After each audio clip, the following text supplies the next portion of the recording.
Good morning. 10 के दमदार trades में आपका स्वागत है। वीरू और मैं आपके साथ रहेंगे अगले आधे घंटे और हमारे साथ शो में होंगे राजेश सतपुते और प्रशांत सावंत जो पिछले शो से बने हुए हैं और अगली लेग में हमारे साथ जुड़ेंगे 5paisa.com के रुचित जैन और मार्केट एक्सपर्ट अमित सेठ। थोड़ी ही देर में स्टॉक ऑफ द डे जो रहा है पिछले कई दिनों से पॉलीकैब, उसके नंबर्स पर बातचीत करने के लिए सीएमडी इंद्रस जयसिंघानी और एग्जीक्यूटिव डायरेक्टर एंड सीएफओ गंधर्व टोंगिया से होगी खास बातचीत।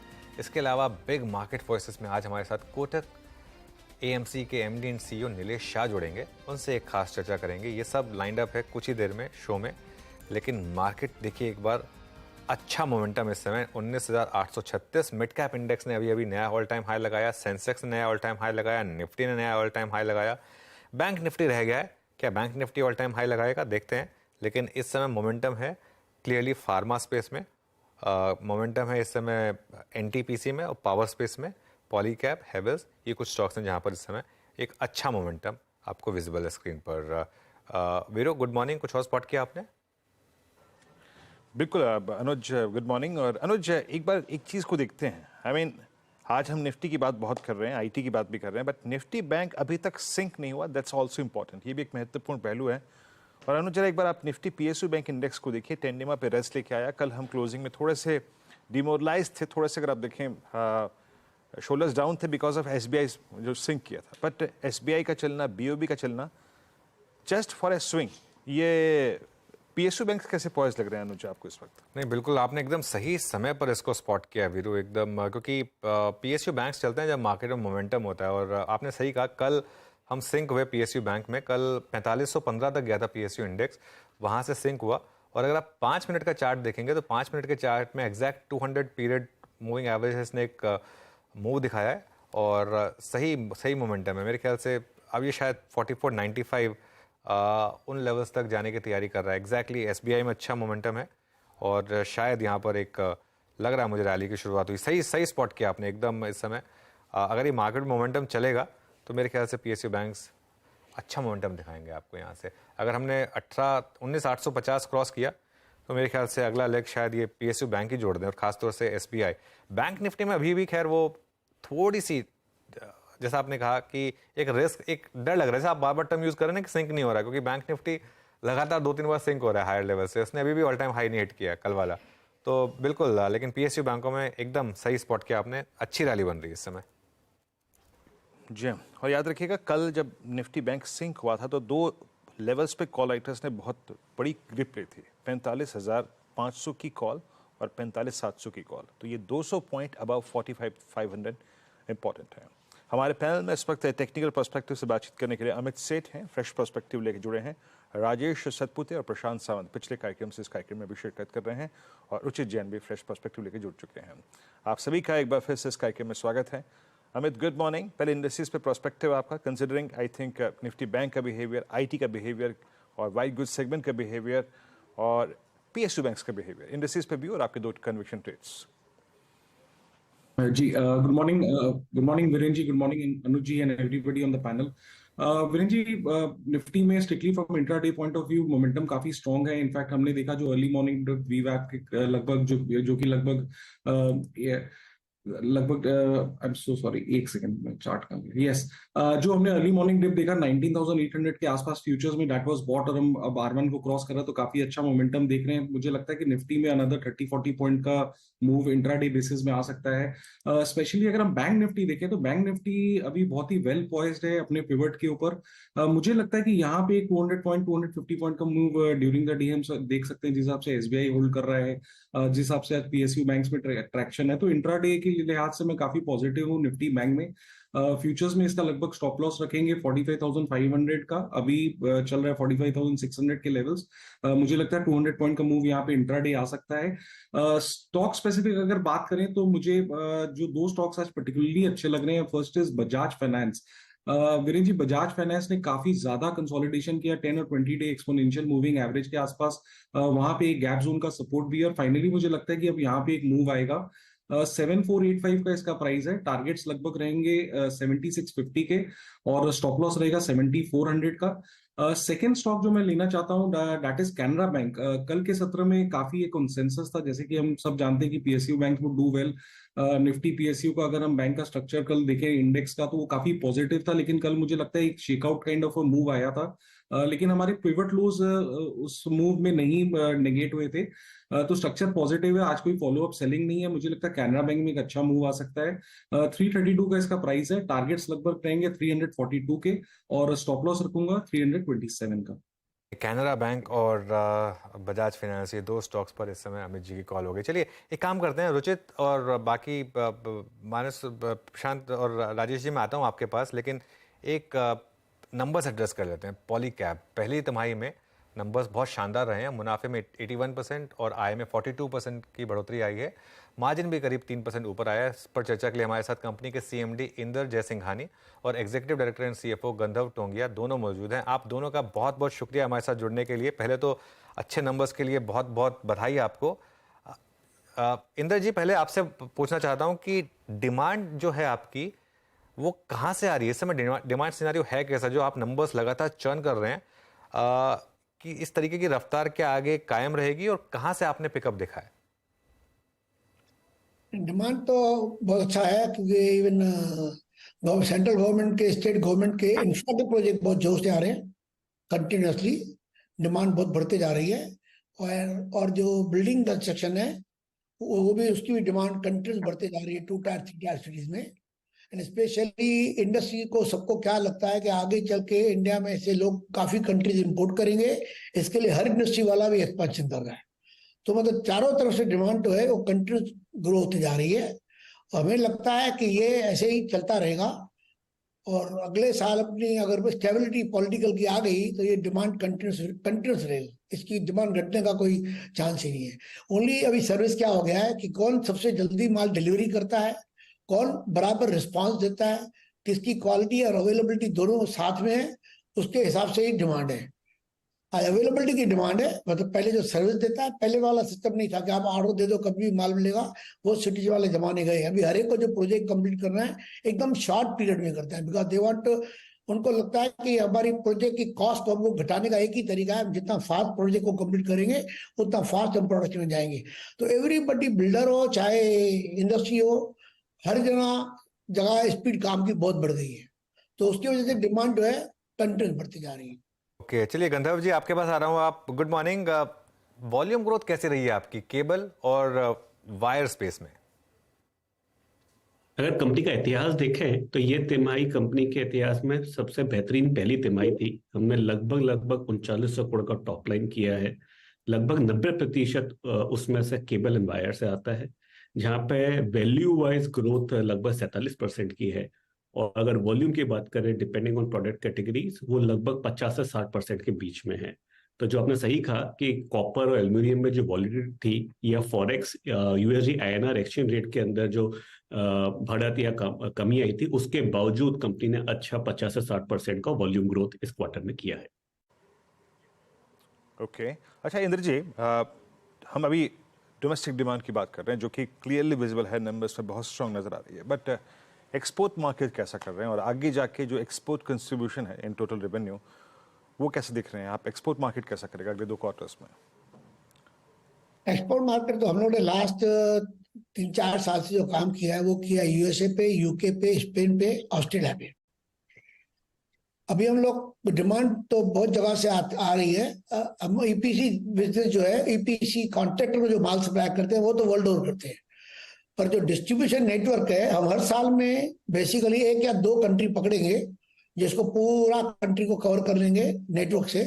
तो हम आस्ते आस्ते उसको ग्रो करेंगे, और साथ साथ में हमारे को मैन्युफैक्चरिंग कैपेसिटी भी उसके लिए बढ़ानी पड़ेगी। हमें वो काम हमारा चालू है, 2-3 साल लगेंगे कैपेसिटी को फुलफिल बनाने के लिए, और आगे हमारे को एक्सपोर्ट में इसको ज्यादा लग रहा है। अभी हम लोग 10 to 14% के बीच में रहेंगे, बट उसके बाद हमारी डिमांड, कैपेसिटी और डिमांड दोनों के साथ में हम लोग काफी इसकी बढ़ोतरी दिखाएंगे। ओके चलिए, तो एक्सपोर्ट से बातचीत हुई। यहाँ पे गंधर्व जी, ये मैं देख पा रहा हूँ कि जो फैन सेगमेंट है उसने काफ़ी स्ट्रॉन्ग कंट्रीब्यूट किया है, वहाँ पे डिमांड अच्छी है। लाइटनिंग सेगमेंट थोड़ा सा स्लगिश नजर आ रहा है, क्या नई डिमांड यहीं पे आ रही है, और एग्जैक्टली इन दोनों सेगमेंट्स पे आपका आउटलुक? ये दोनों बिजनेस कैटेगरीज थोड़ा ट्रांसफॉर्मेशन से समय जा रही है। बी जो नई रेगुलेशन है वो रिसेंटली इंप्लीमेंट हुई है, ये एनर्जी एफिशिएंट है और धीरे धीरे इसका डिमांड आगे आएगा। हम लोगों ने काफी काम न्यू प्रोडक्ट डेवलपमेंट पर किया है। हमारे पास खुद के R&D सेंटर्स में बने हुए यूनिट्स अवेलेबल हैं। हमने लगभग 80 SKU लॉन्च किए हैं पिछले 6 महीने के अंदर और ये सब बेस्ट इन क्लास फीचर्स के साथ में है। लाइटिंग पे अंदर भी हमने काफी न्यू प्रोडक्ट डेवलपमेंट काम किया है और आगे के कुछ महीनों में हम नए प्रोडक्ट लाइटिंग में भी लॉन्च करेंगे। पूरा FMEG में हमें ऐसा लगता है कि कुछ सालों में हम लोगों के पास क्षमता है कि टॉप 3 प्लेयर बनने की। इसमें जरूर कुछ टाइम लगेगा, पर हर क्वार्टर हर साल थोड़ा और आगे बढ़ते जाएंगे तो टॉप 3 प्लेयर्स में, फैन में टॉप 3 प्लेयर्स लाइटिंग में आ पाएंगे। आपने सही कहा कि एबिट मार्जिन थोड़ा सा कमजोर है इस बिजनेस का इस स्टेज पर लगता है कि फिस्कल 26 तक हम लोग लगभग 10% एबिट मार्जिन में FMEG में पहुंच पाएंगे और इंप्रूवमेंट हर साल। ओके गंधर्व जी, अब जो एक सेगमेंट जहां पर आपके लॉसेस नैरो हुए हैं और जहां से मार्केट को आगे काफ़ी एक्सपेक्टेशन है, FMEG, fast moving electrical goods, इस सेगमेंट में आप क्या एक्सपेक्ट कर रहे हैं? क्या Q2 के लिए गाइडेंस होगी और क्या कैपेक्स होगा इस साल में? तो जैसे इंदर भाई ने बोला, हम लोग लॉन्ग टर्म का सोचते हैं, तो FMEG में मैं आपको इमीडिएटली नेक्स्ट क्वार्टर का गाइडेंस नहीं दे पाऊंगा, पर आपको जरूर ये विश्वास दिलाना चाहूंगा कि अगर आप हर साल के बेसिस पे देखें, एनुअली FMEG इंप्रूव होता रहेगा, टॉप लाइन में भी और बॉटम लाइन में भी, और लगभग 10% का एबिटा मार्जिन आना चाहिए फिस्कल 26 तक। जहां तक कैपेक्स की बात है, 500 से 600 करोड़ रुपए सालाना हमें कैपेक्स लगता है इस साल में और अगले वाले साल के अंदर। लगभग 100-125 करोड़ रुपए का कैपेक्स आज तक हो चुका है इस वित्तीय वर्ष के अंदर। हम EHV के लिए, एक्स्ट्रा हाई वोल्टेज के लिए एक फैक्ट्री लगा रहे हैं। थोड़ी बहुत हमें एडिशनल फैसिलिटीज लगेंगी एक्सपोर्ट्स बिजनेस के लिए, जो आज लगभग 9-10% है हमारी टॉप लाइन का, और थोड़ा और फैक्ट्रीज लगानी पड़ेंगी FMEG के लिए और बाकी प्रोडक्ट कैटेगरीज के लिए। ये सब का बेनिफिट हमारे को आगे के साल में मिलता रहेगा। तो लगभग 500 से 600 करोड़ रुपए हर साल कैपेक्स होगा इस साल में और अगले साल में। और गंधर्व जी, फिर एक फॉलो अप, फिर इस कैपेक्स को आप फंड कैसे करेंगे? इंटरनल एक्रूवल्स हैं आपके पास या फिर आपको फंड रेजिंग की जरूरत पड़ेगी? नहीं, अभी फंड रेजिंग की जरूरत नहीं है। कंपनी के पास में लगभग 1,000-1,100 करोड़ रुपए का इस समय कैश है और एबिटा मार्जिन अच्छे हैं, तो कंपनी अच्छा कैश अर्न भी कर रही है रेगुलर बिजनेस ऑपरेशन से, तो हमें एक्सटर्नल बोरोइंग की भी जरूरत नहीं। बहुत बहुत शुक्रिया आप दोनों का आज हमारे साथ जुड़ने के लिए और CNBC आवाज़ के दर्शकों को अपनी कंपनी के प्लान्स बताने के लिए। Thank you so much. Polycab बहुत शानदार कंपनी, बहुत शानदार नंबर्स और मैनेजमेंट का फोकस आपने सुना ही होगा, और जो FMEG में भी कह रहे थे कि लॉन्ग टर्म का विजन है उनका, अगले क्वार्टर की गाइडेंस नहीं देंगे। रुचित के पास चलते हैं, फटाफट उनकी कॉल्स लेते हैं और उसके बाद बिग मार्केट वॉइसेस में हमारे गेस्ट वेट कर रहे हैं। रुचित, गुड मॉर्निंग, आपकी ट्रेड्स क्या होंगी इस समय? जी very good morning.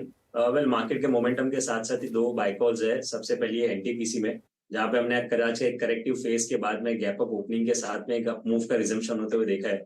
Although stock आज इंट्राडे में ऑल्दो थोड़ा ऊपर है, लेकिन हमें लग रहा है कि जो बॉटम है शॉर्ट टर्म का, वो अब ये रिसेंट लोज पे बन चुका है। तो करंट लेवल्स पे भी ये खरीदारी की जा सकती है। 190 के स्टॉप लॉस रखे, 205 के अराउंड के शॉर्ट टर्म टारगेट्स आ सकते हैं।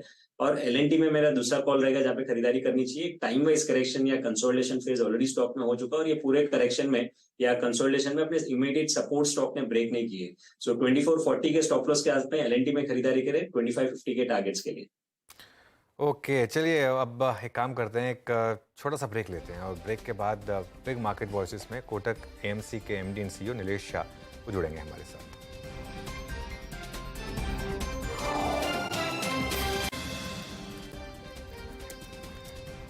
बिग मार्केट वॉइसेस में आज हमारे साथ कोटक AMC के MD and CEO Nilesh Shah जुड़ गए हैं। नीलेश भाई, गुड मॉर्निंग। और पिछली बार जब हमारी बात हुई थी आपकी और मेरी, वहाँ से मैंने आपसे ये सवाल पूछा था कि क्या इन लेवल पर आपको थोड़ा डर लग रहा है मार्केट को लेकर।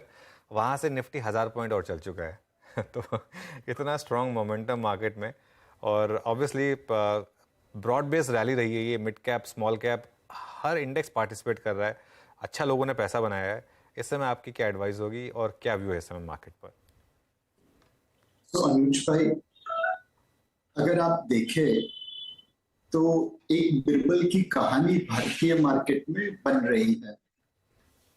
अकबर राजा ने जब बिरबल को कहा कि एक लाइन को टच किए बगैर बड़ी कर दो, तो उन्होंने उस लाइन के नीचे छोटी लाइन ड्रॉ कर दी, ऊपर वाली लाइन अपने आप बड़ी हो गई।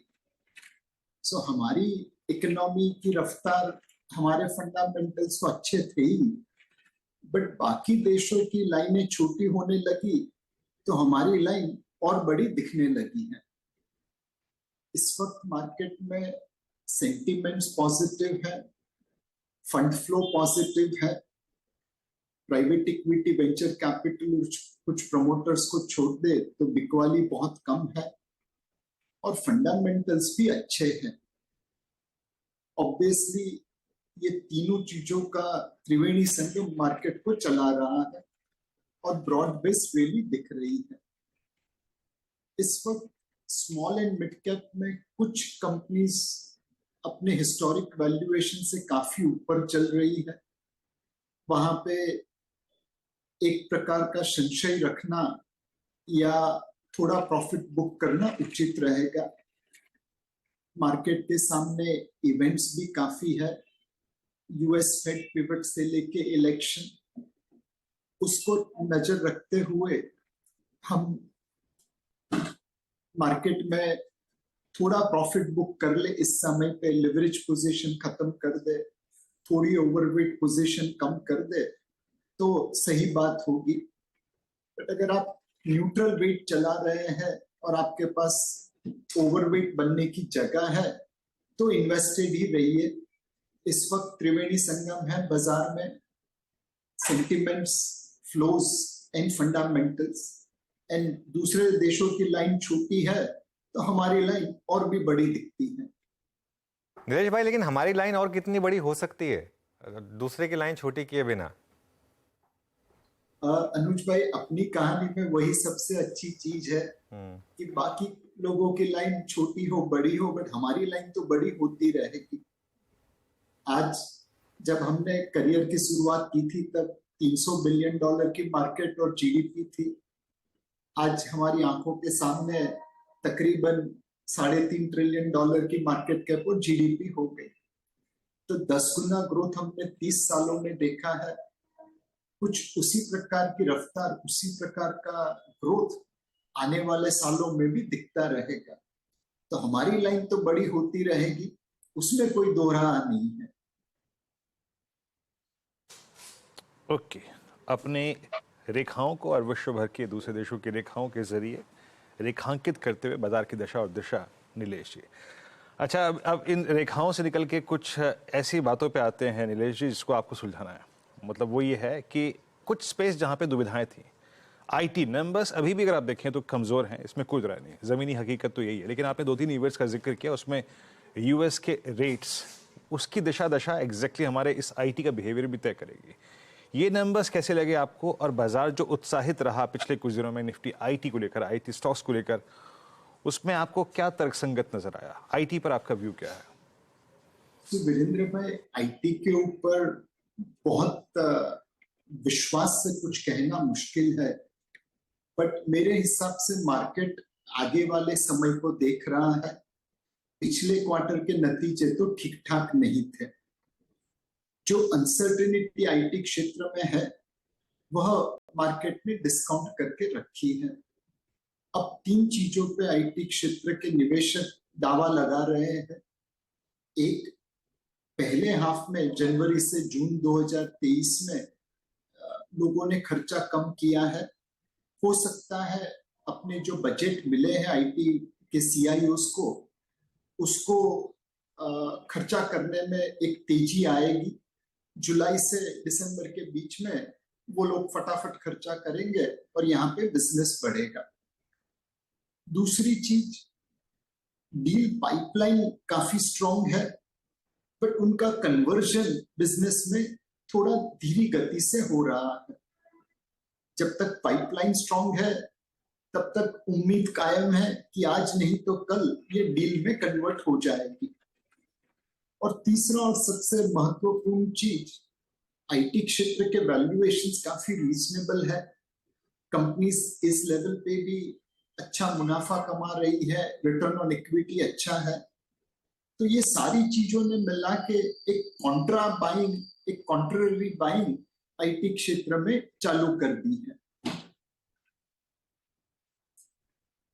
कि कौन सा बाइंग इन आईटी। ओके, आपका व्यू बिल्कुल सही से आपने रखा है यहाँ पे नीलेश भाई। अब आते हैं बैंकों को लेकर। नीलेश जी, आज हम जब इंडसइंड बैंक के नंबर्स को देख रहे थे, एनआईएम्स एट 4.29%, ये एक वो दौर था, क्वार्टर था, जब सडनली हमने मात्र 1 साल की अवधि में, 9-10 महीनों की अवधि में एक सब्सटेंशियल रेट हाइक्स देखे, और उस दौरान जो आपकी डिपॉजिट कॉस्ट थी वो भी काफ़ी बढ़ रही थी, और उस दौर में भी बैंकों ने बहुत ही सुदृढ़ और मजबूत एनआईएम्स पेश किए। ये किस प्रकार की पिक्चर ड्रॉ करता है? अल्टीमेटली प्रश्न मेरा ये है, निफ्टी बैंक चल भी काफ़ी चुका है, अच्छे नंबर्स को हम फैक्टर इन करके ऑलरेडी खड़े हुए हैं, यहाँ से ये अर्निंग्स क्या आपको सरप्राइज कर रही हैं, ये एनआईएम्स क्या आपको सरप्राइज कर रहे हैं, और अब बैंकों पे क्या अप्रोच रखेंगे आप? वीरेंद्र भाई, आईटी क्षेत्र में मार्केट वैल्यूएशन अनसर्टेनिटी डिस्काउंट कर रहे हैं, बैंकिंग क्षेत्र में मार्केट वैल्यूएशन पॉजिटिविटी डिस्काउंट कर रहे हैं। लिक्विडिटी काफी अच्छी है, आरबीआई ने लिक्विडिटी बहुत ही बेहतरीन तरीके से मैनेज की है। एनपीएस लेवल कम है, 25 सालों के सबसे लोएस्ट नेट एनपीए लेवल पे हम खड़े हैं। आने वाले समय में कॉर्पोरेट इंडिया और individual India, house hold India, उनका लिवरेज अभी भी रीजनेबल लगता है, तो एनपीए बढ़ेंगे ऐसा कोई संशय नहीं है। एंड मोस्ट इंपॉर्टेंटली, बैंकों के margin almost all time high level पे थे, बिकॉज बढ़ती हुई ब्याज की सिचुएशन में लोन को ब्याज दरें पहले पास हो गई, डिपॉजिट को बाद में हुई। बट ये सारी पॉजिटिविटी मार्केट के शेयर प्राइस डिस्काउंट कर रहे हैं। यहां से बैंकिंग क्षेत्र अच्छा ही करेगा ऐसा लगता है। लिक्विडिटी, एनपीएस एंड स्प्रेड, ये सब रीजनेबल रहेंगे। बट यहां से बैंकिंग क्षेत्र को आउट परफॉर्म करना थोड़ा मुश्किल हो जाएगा। यहां से मुझे लगता है कि बैंकिंग क्षेत्र मार्केट के आसपास चलता रहेगा, and bottom up picking, stock picking के ऊपर शायद आपको एक आध एक्सेप्शनल आउट परफॉर्मेंस मिल जाए, बट ब्रॉडली बैंकिंग क्षेत्र मार्केट के आसपास रिटर्न देना चाहिए। ओके, नीलेश भाई, मुझे पता आप स्टॉक स्पेसिफिक बात नहीं करेंगे, लेकिन पॉलीकैब जैसी कंपनियां जहां पर इतने शानदार रिटर्न्स रहे हैं, और आपके 5 या 6 फंड्स में अच्छी क्वांटिटी आपके पास, कोटक इक्विटी अपॉर्चुनिटी में करीब 2.25 लाख हैं, कोटक फोकस में 2 लाख से ऊपर शेयर हैं, कोटक इक्विटी आर्बिट्राज में 1 लाख से ऊपर शेयर हैं, और बाकी भी कई फंड्स मतलब में ये शेयर्स रहे हैं आपके। इस स्पेस में जिस तरीके की रैली बन रही है, ये मतलब क्या बता रहा है आपको? क्या यहाँ पर अभी भी वैल्यूएशन प्रोहिबिटिव नहीं है, या वैल्यूएशन प्रोहिबिटिव होने के बाद भी रैली कंटिन्यू रह सकती है? अनुज भाई, 3 चीजों का मिश्रण हो रहा है इस प्रकार के क्षेत्र में। एक, अनऑर्गेनाइज्ड टू ऑर्गेनाइज्ड। अगर आप लोहारचाल, प्रिंसेस स्ट्रीट, कालबा देवी में चले जाए तो आपको वहां पे एक हब मिलेगा इलेक्ट्रिक वायर्स का, केबल्स का, और वहां पे पहले बहुत सारी अनब्रांडेड कंपनीज के माल बिकते थे। आज अगर आप चले जाओ तो वहां पे ब्रांडेड आइटम, ब्रांडेड माल्स बिकते हैं। सो एक है कि जो ब्रांडेड कंपनीज है, जो एडवर्टाइजमेंट कर रही है, अच्छे प्रोडक्ट ला रही है, इनोवेशन कर रही है, वो अनऑर्गेनाइज्ड क्षेत्र से मार्केट शेयर गेन कर रही है। दूसरी चीज, जो कंपनीज भारत के साथ साथ विदेश में भी जो लोग सर्विस कर रही है, माल बेच रही है, उनके लिए अपना देश तो बड़ा मार्केट है ही, बट बाहर की दुनिया में जाके भी वो लोग कंपटीशन दे रहे हैं। और तीसरी और फाइनल चीज जो है कि एक मैनेजमेंट जिसमें विजन हो, एग्जीक्यूशन करने की क्षमता हो, और जो एक सेक्टर लीडरशिप लेने की कोशिश कर रहा हो, ये तीनों चीजों का मिश्रण हमें इस प्रकार की कंपनी में दिख रहा है। अनऑर्गेनाइज से ऑर्गेनाइज मार्केट शेयर गेन कर रहे हैं, भारत के साथ साथ बाहर की विदेशों में जाके मार्केट कैटर कर रहे हैं, मार्केट एक्सपांड कर रहे हैं, एंड मोस्ट इंपॉर्टेंटली अपने क्षेत्र में लीडरशिप ले रहे हैं। इन तीनों चीजों को आप कंबाइन कर ले तो मुझे लगता है कि इस प्रकार की कंपनी जहां ये तीनों चीजों का मिश्रण दिखता है, वहां पे आप लॉन्ग टर्म के लिए निवेश कर सकते हैं। ओके, अच्छा नीलेश जी, क्योंकि पॉलीकैब का जिक्र भी हुआ, हमने रेट्स को भी डिस्कस किया, ब्याज दर को डिस्कस किया, आपने एक बहुत अच्छा आउटलुक शेयर किया था आज से लगभग 1-1.25 साल पहले कि रियल एस्टेट एंसिलरी बहुत अच्छा करेगी और वो कर भी रही है, and Polycab is a good instance for that as well. अभी कोर रियलिटी कंपनी पर क्या करें, रियलिटी सूडो रियलिटी पे क्या करें, क्योंकि प्राइसेस तो उस दौर में भी जब रेट्स बढ़ रहे थे, आई मीन CY22 के मिड से बढ़ना शुरू हुए, प्राइसेस रत्ती भर एक नहीं रिट्रेस हुए रियल एस्टेट के। तो ऐसे में जैसे कि हम DLF में मूव देख रहे हैं, Obra real estate all time high, क्या रियल एस्टेट भी यहां से डिलीवर करने को तैयार है? आपका व्यू क्या कहता है? आई थिंक रियल एस्टेट में वीरेंद्र भाई आपको उन कंपनीज पे ध्यान रखना पड़ेगा जो अपर मिडिल क्लास से रिच क्लाइंटेल को सर्व कर रहा है। आई थिंक मास मार्केट में जो रियल एस्टेट कंपनीज है उन्हें शायद उतना मुनाफा नहीं दिखेगा जितना उन कंपनीज को दिखेगा जो लग्जरी या upper middle class to rich segment को कैटर कर रहा है। रियल एस्टेट मेरे हिसाब से सेक्टर से ज्यादा कंपनी स्पेसिफिक देखना चाहिए। हैदराबाद की मार्केट बंबई की मार्केट से पूरी अलग चल सकती है, नोएडा की मार्केट गुड़गांव की मार्केट से अलग चल सकती है, अहमदाबाद की मार्केट चेन्नई की मार्केट से अलग चल सकती है। रेसिडेंशियल अलग चलता है, कमर्शियल अलग चलता है। तो रियल एस्टेट को एक सेक्टर की तरह मत देखिए, कंपनी स्पेसिफिक देखिए। जो कंपनीज इस वक्त लग्जरी रेसिडेंशियल रियल एस्टेट पे है वहां पे मेरे हिसाब से आप निवेश देख सकते हैं। Mass market and commercial real estate को एक बार अवॉइड करना चाहिए। नीलेश भाई बहुत बहुत शुक्रिया आज ये बात करने के लिए, और एकदम जो कैंडिड बात आप करते हैं हमारे साथ, और एक रियलिस्ट की तरह से जो बात करते हैं वो बात हमारे सामने रखने के लिए बहुत बहुत शुक्रिया। शुक्रिया। चलिए, ये हो गई बिग मार्केट वॉइसेस। अब इस शो को यहीं विराम देंगे और मार्केट में फिर अगेन वो जो हमने लेवल डिस्कस किए थे 19,840-850 के बीच, वहाँ रेजिस्टेंस, लेकिन लग रहा है शायद मार्केट इस मूड में उस रेजिस्टेंस को निकालने के लिए, क्योंकि बैंक निफ्टी ने थोड़ा बहुत आउट परफॉर्म करना शुरू किया है और PSU बैंकों में एक रैली बननी शुरू हुई है। तो नीरज जी भी आ गए हैं स्टूडियो में, नीरज जी को सौंप देते हैं बागडोर। नीरज जी, लग रहा है आज की मार्केट शायद वो लेवल निकाल दे, लेकिन मैं फिर कहूँगा कि वेट कर ले, निकल जाए, उसके बाद ही फिर जंप इन करें। बिल्कुल सही। आज तो FMEG का दिन है, बिल्कुल, और रिलायंस इंडस्ट्री का दम है। हैवेल्स पॉलीकैब, हैवेल्स पॉलीकैब, KEI इंडस्ट्रीज, बिल्कुल सारी FMCG स्टॉक्स में जोरदार तेजी है, और रिलायंस भी 2833 पर ट्रेड कर रहा है। आज आखिरी दिन है उसका, जब उसके सारे एक्सपायर हो जाएंगे कॉन्ट्रैक्ट। तो बहुत इंटरेस्टिंग जंक्चर पे है मार्केट, और 19,820 पे बहुत ही स्ट्रॉन्ग मार्केट दिख रहा है मेरे को। चलिए खैर, ट्रेडर्स आउटलाइन की शुरुआत करते हैं, लेकिन सबसे पहले सुर्खियाँ।